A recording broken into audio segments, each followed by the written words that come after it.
Hey, I'm back with another video. It is 11 a.m. exactly, and it is September 26th. It is Tuesday morning. Good morning to my targeted individuals, and to my perps. Well, I don't really have much to say to you, but you can listen in on this video. So, I figured I was kind of taking it easy today. I really don't want to drive. I don't want to do anything. I just want to sit here, do some contemplation. And then I also wanted to dig around my closet, so I took out my collection of wigs. Now, mind you, I don't have a bunch of wigs, but I do have a few, and most of them are the same. They're like repeats of the same wig. It's because, once you find something that you're comfortable with, this is what you stick with, right? But then I started thinking about what the big hubbub was. The hubbub was that these people came in and they wanted to tell me how to wear my hair.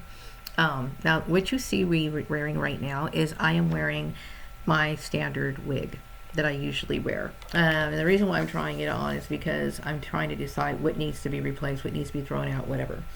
So I tried this one on today, and I'm like, okay, I would like to have a shorter type wig, like right around here, just like right this length, because I'm more used to things that kind of surround my face. I don't like a whole lot of length, and I've worn like longer wigs in the past, mainly because I was experimenting, and I prefer my hair just to the closest length that I naturally have. So, but I like it a little bit more fuller and whatever. So anyway, so I was thinking about that, and I was thinking about the nosy, intrusive behavior of these people who are so interested in a black woman's hair. Now, I think most people should know by now that black women don't like you discussing our hair. We don't like you touching our hair. We would prefer you not even mention our hair. Okay, it's mainly because our hair tends to be an issue of conversation among people, and then this just brings out the goddamn racist piece of shits that you guys are. It literally makes you guys, it turns you into your monsters, to where you just can't shut the fuck up. Okay, it causes problems. Mind you, we have the right to wear our hair however we want to. Okay, I was just reading about the Crown Act. Okay, and I have to say that these girls, I got to give it to them, and I really appreciate them putting forth this effort. Even mind you, I know most people are not law-abiding. Okay, I'm seriously starting to think I'm the only law-abiding person on the face of the earth. But anyway, the Crown Act is something that was originally, I'm going to call it the originators, but they're more like people who are the pioneers of it. These two girls, I believe they're Maya and Deanna, maybe that's her name, Cook, from Boston, Massachusetts. Apparently they went to school with braids in their hair. Now, for people who don't understand black hair, we've always had problems with our hair. We were badgered if we wore our hair big and woolly. Suddenly that's unruly. We would be made fun of, whatever. If we tried to straighten our hair, then, oh, you guys are trying to be white, blah, blah, blah, blah, blah, blah. There's always, you cannot stop a racist from being what they are. I'm shutting it down right now. Okay? This is who we are, and this is what we have. Okay? And apparently there's a problem with that. Okay, the fact is, even if black people were born with straight hair, they would still have an issue with it. Okay, but that's not the point. These two girls, right, were going into school, and this is me, I have nothing against white people, okay, but I'm just talking about the issues that I dealt with and how it created the monster, just brought it out in them, okay? It brought out the racists in these people. Anyway, these two girls went to school and they started having problems, and they were experiencing, they're too young to have to go through the sort of racist attacks that they went through. They went through the same shit. They went through the silent treatment, the being excluded from whatever, because they are wearing their hair in a way that is comfortable for them. Okay, so they had to deal with, and they're, like I said, they're too young to have to deal with that. That is a very high level form of racism, whether they realize it or not. And it's a form of bullying that no one should ever have to go through. Okay? So these precious girls, and I feel, I'm a grown woman when I had to deal with this, okay? But for these girls to have to go through that is just ridiculous, okay? Too young to have to deal with that. But anyway, but they were warriors. and they did live through it. And apparently this is how this whole thing came along. They took it to wherever they needed to. They had the strength and the endurance to, you know, go up those legal channels and stuff like that. I don't really, it's not that I don't respect the law, because like I said, the laws are written by very wise people. It's just that we have monsters that cannot, by the life of them, adhere to a simple law, even when they're supposed to be the ones who are orchestrating it or calling themselves on the side of the law. You know, which is just, this is why I get so disgusted with this world, right? But anyway, to make a long story short, I'm glad that it does get people talking. For the people where it does help them understand, you know, the struggles that we go through, not just in the workplace, but apparently in schools too. You know, it might make a difference. Okay, but I'm glad they addressed the issues, some of the issues that we as and I am not somebody who's like involved in the NAACP. I've never been involved in racist issues, okay? But that's the underlying reason why. You know, I understand that my ex-family and their spouses were involved in it. Now, my siblings, my sister Tanya has pretty long hair. At least she is, if I remember, she did. She took good care of her hair.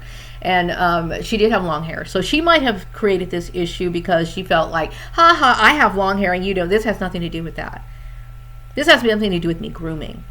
And by you bringing this issue into a racist town anyway, you just escalated the problem. Now, I don't know about Joel's family, and I really don't care. I feel they very much are racist. And the very fact that they brought this bloated cow pig, what's her name, Selena, involved in all of this, this is one of the reasons why they wanted to do it. Okay, I'm not responsible for... I would say I should not have lied to Joel. But at the same time, that just brought out his true colors. You know what I mean? I did tell him who I was after I felt like it was a time for him to know. But mind you, he was still seeing that person. You know what I mean? So I really thought this out through and through. I thought about how this situation unfolded, what happened, and there is nothing that you could ever say to me that's not going to convince me that you're a piece of shit. That includes the people who I worked for, that fucking crazy bitch who was trying to like belittle me over at the pharmacy place. I think her name is, what is her name? Oh, I'm throwing names now because I don't care anymore. Because I literally don't give a shit anymore. I'm going to say what I want to say. I'm going to feel what I want to say. If I feel it, I'm going to say it. It got to that point. You know, how dare you try to own a person or try to, and this is the reason why you feel like you can do this, is the racism in you. It's the racism in you that made you do what you did. You don't own what I do. And then try to trap me to be married to someone that I don't want to be married to. You don't think I have a life to live? You don't think I have the right to live my own life? Oh, I don't have any rights now? Why, because I'm black? How fucking dare you? No matter how you slice it, you're fucked up. But anyway, yeah, this is what I do with my hair. Okay? And whether I wore my hair in a natural, which, you know, I go through these phases, like, you know, what am I going to do with my hair? Because there's a part of me that wants to just, like, you know, live kind of like the bohemian life. You know what I mean? There's a huge part of that's pretty much who I am anyway. But I also do like these things, and I also think that when you are in the business world, this is my personal belief. My personal belief is you have a business look, and then you have your home look, or whoever you are at home. You know what I mean? And then I have to merge the two somehow. You know what I mean? So when it comes to my hair, it's like, well, there's been times where I've shaved my hair off before. I've shaved it off just because, like, you know what, I just shave it off. I think if you're somebody of color who understands like what relaxed hair is versus when I'm talking relaxed hair, I chemically relax my hair. Okay, so that way I can make it more manageable, so that I can, you know, like blend it with half wigs or whatever. I straighten it with a chemical. Okay, and there's a lot of like debate about that. I've gone through it. You know, I've been on these hair journeys several times, and just to get right back on the same road that I was on before. You know what I mean? Because of this split. Okay, do I have this world that I have to step out into, or do I have this just meditative life that I can live 24 hours a day without interacting with the rest of the world? You know what I mean? I embrace both of them because, it's part of me who I am. You know what I mean? But I do. I'm a girl. I love clothes. I do. There's a part of me that loves clothes. But to me, I have this spiritual side and I have my outside dealing with the world side. Like, when I don't like to wear wigs when I'm in meditation because I think it somehow blocks my crown chakra for some weird reason. I don't know. It's just how I am. Okay. But when I'm at home, I prefer to just either wear scarves on my head or just put two ponytails in my hair, two little funny looking ponytails in my head, and then just kind of do whatever. But I know Southerners. I've seen some people, and you can wear shorts and flip flops to work if you want to. But in my mind, these are my views because they're my views. I don't believe that that's a respectable form of attire in the workplace. That's me. Maybe call me old school, whatever, but to me, you're going to work, you're going to a place where you should show respect, and if you show respect by showing up, you're looking your best. That's who I am. Now, you don't have to go in there looking like hot and sexy, mind you, but you need to, I think business attire might be slacks, skirt, dress, shoes, depending on what kind of shoes, depending on where you're at. Like, I know when I was working over at the farmer's place, I would wear mostly jeans. Why? Because I'm in a trailer. Okay, but if it was like one of those nice offices that was like off in a main street or whatever, I probably would dress up much, much better than that. Okay, I'm from the old school where those things matter. And some people are like, hey, well, get him. I'm sorry. You know what? Here's my feeling about that. The way society looks at things, we're devolving. I don't respect that. You can call it what you want, but that's how it is. I don't respect it. I don't think that t-shirts and shit like that, that's not to me proper attire for work. Just like if I don't belong to a church, right? But if I did belong to a church, I would give, like I'm supposed to be there at God's house, right? If I'm going to God's house, I'm going to step it up from even what I wear for work. Why? Because I'm there because I'm giving it to me. That's who it is. Okay. It's a little old school, but it's also, to me, it makes sense. I don't like people telling me what I'm supposed to look like. I don't like people telling me when other people have the right to do what they're doing. If you're trying to keep me married to somebody, that scares me even more. Because a man who does it is abusive. It's abusive.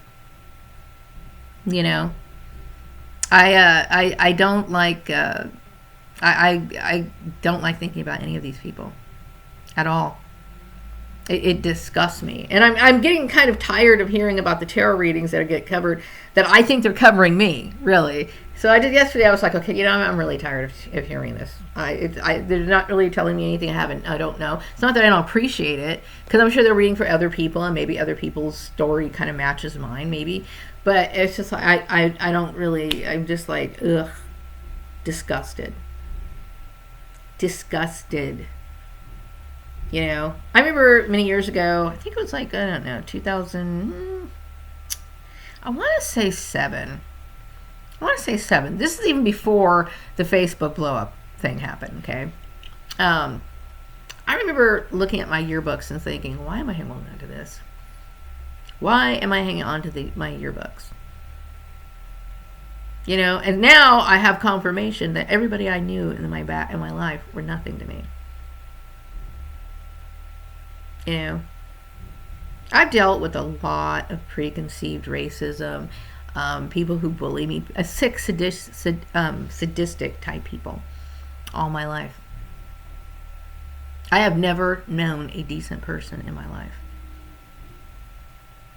And when you think about how common it is for people to be evil, you wonder. It's like, well, what are you going to do? Like, that's a scary world. And I don't need people trying to pressure me to marry people or be in the same house with a person who could potentially try to kill me at some point. You honestly think that I would want Joel or fucking Bruce, some people who put you in a blacklisting community type harassment type thing? I would think that this person would try to poison me if I was eating something or what. No, you lost my fucking trust. And in the manner that you did it, I can talk about this shit all goddamn day long because everything seems to merge into the same story. Because it is the same part of the story. You know what I mean? As an adult, I made a conscious effort not to have anything to do with my past.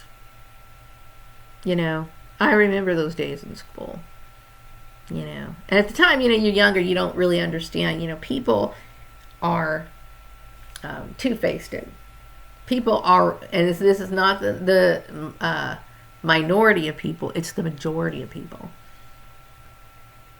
And so when I was younger, I was confused. Like, how come they don't like me? How come, what did I do wrong? I didn't do shit wrong. I was just a young kid. A young black woman growing up in a predominantly white neighborhood. And whose family used her as a scapegoat so that they could fit in. Providing somebody to be a scapegoat, a bully. Hey, you know what? We fucking hate Maria. Hey, you guys want to hate her too? Yeah! And suddenly they got fucking friends. They're part of this network. Because, I think about this, okay? Like, I have morals.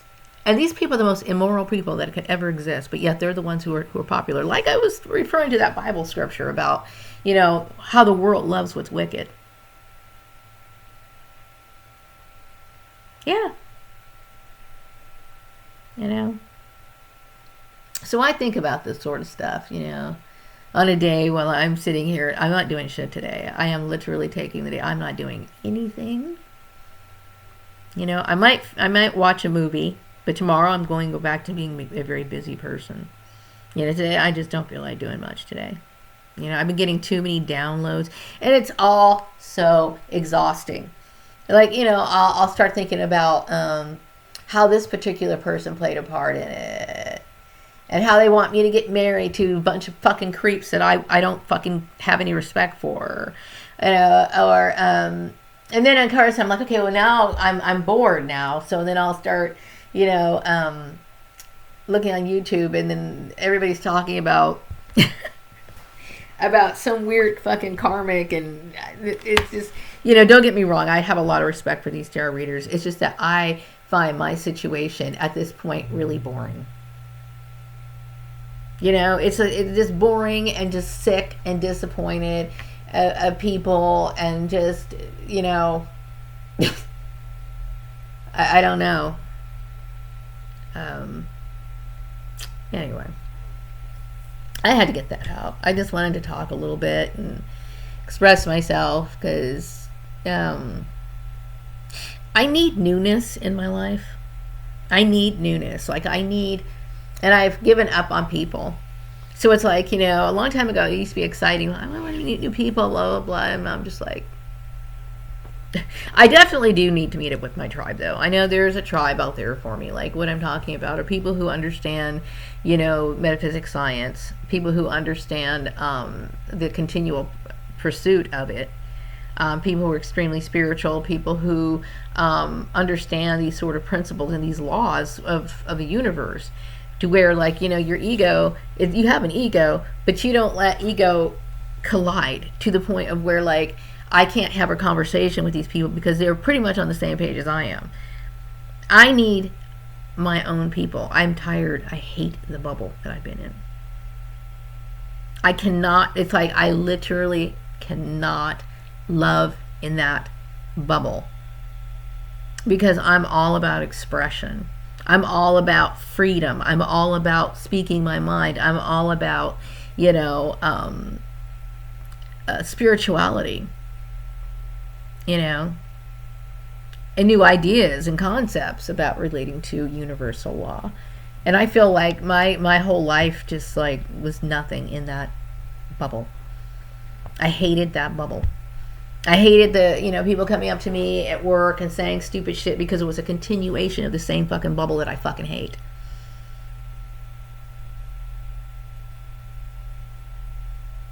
hate that bubble.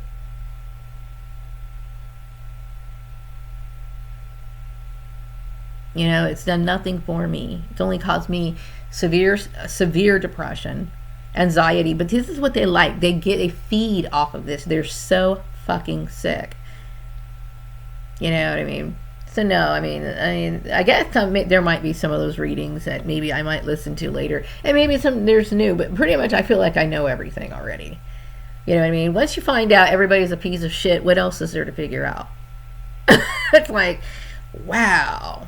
Anyway, so I'm going to wrap up this video. I wanted to go a little bit more into the Crown Act, but I kind of like veered off into this whole, I'm getting a lot of shit out of me right now because I know that I want to move on to another chapter of my life, and I need to get all of this out because I don't want it to spill over to the new.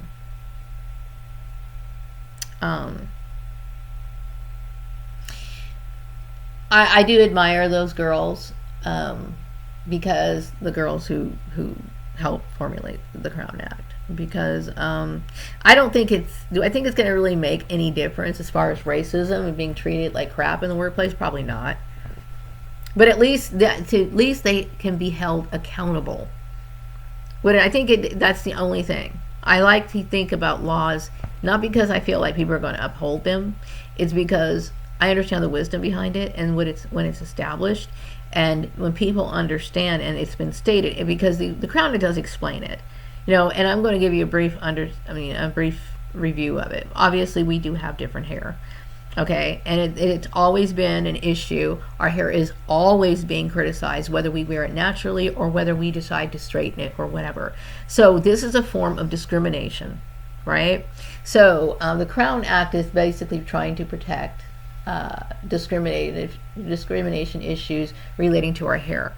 So this opens the way of people being able to wear locks or natural styles like locks, twist, braids, and other forms of protective styles. Protective styles are styles that protect our natural hair, meaning like our hair is very brittle because of it's naturally curly, and it you know, it can get damaged very easily if we try to do things that we're not supposed to do with it, right? So many of us decide to wear things like wigs. Some of us do wear wigs. There's different kinds of wigs. I wear half wigs. Like I wear some of my hair because I want to make sure some of my hair is incorporated, because I always feel like, man, full wigs, I feel fake in full blood wigs. And some people they don't mind them. I've seen some big, you know, what do you call it, full head wigs that that look great. They look great. But for me, I always felt like, because I have this dualistic personality, and I do struggle with like, okay, Maria, you're kind of this and you're kind of that. I always feel like by having it somewhere halfway down the middle of my head, that also makes me feel a little bit better. And then also, I just like blending. To me, it looks better when I blend my hair. I think and then others like wigs where I've seen those ones where they're like, what do you call it? Lace type wigs. I've tried those before. What I didn't like about them is because I have a widow's peak, and I had a really hard time working with those, so I don't like those. But there's different kinds of wigs that people wear. Whatever we do with our hair, we have the right to do that. And we don't need people pointing out our hair. We don't need people talking about our hair. We don't need people gossiping about our hair. We don't need it to be a point of entry to a job or a point of exit of a job. You know, it's our preference. Like, white people have preference to do what they want to do with their hair. They can bleach it, they can cut it, they can wear it, grow it long, and then they can sit there and say, you know what, one day I want to just have a bob. They'll have a bob. Oh, you know what, I want to do something wild and crazy. I think I'm going to dye my hair blue. They can do it. Nobody sits there and gets up their ass. And no one needs to be up ours. So watch the kind of shit that you bring to the workplace. You know what I mean? And no, you can't touch my hair. And I prefer people to, and you know what I also hate about these perps, okay? Because it really, what they want to do is, people often fakely compliment you on things that they really secretly want to be against. Like, they'll say, like, people attack me because, number one, my hair, when I do wear my hair. And then they also attack me about my clothes. I'm not going to apologize about my clothes. Okay? My view of a respectable person is a person who exudes that sort of confidence. That's my vision. That's my view. That's my right. And those are the kind of people I respect. So then I'll go to a place and they'll be like, oh, you're wearing purple today. Oh, I like your whatever. And they really don't. Because what they're complimenting you on is the same thing they're going to go back and talk to about, oh, she's doing this and this and this, which I have a right to do. Fuck you. You know what I mean? And it's not that some people might be sincere. You know, they might be sincere in their compliment. And if they are, well, then, you know, it's unfortunate. I usually just say thank you at this point. I only say thank you because I'm just trying to keep it moving. You know what I mean? But like I said, now I doubt the sincerity of people. I'm not going to apologize for me taking care of myself. You know, I believe that a part of my life philosophy is that how we appear is a confirmation of a life well lived. I live a good life. You don't see me, and you don't see people like me stabbing people in the back. You know why? Because I'm too obsessed. Not obsessed, but I'm too comfortable working in my world. I'm focused on me. And that's how you should be. That's balance. I feel balanced. And that's my life philosophy. Because it makes sense. When you are content with your life, you don't want to hurt anyone else. So I'm going to be back with another video some other time later. But I'm trying to gravitate away from this, channel because I really am tired of talking about gang stalking. I'm tired of talking about stuff like that. But anyway, I just want to come on here and make this video. I'll be back with something else later. Take care.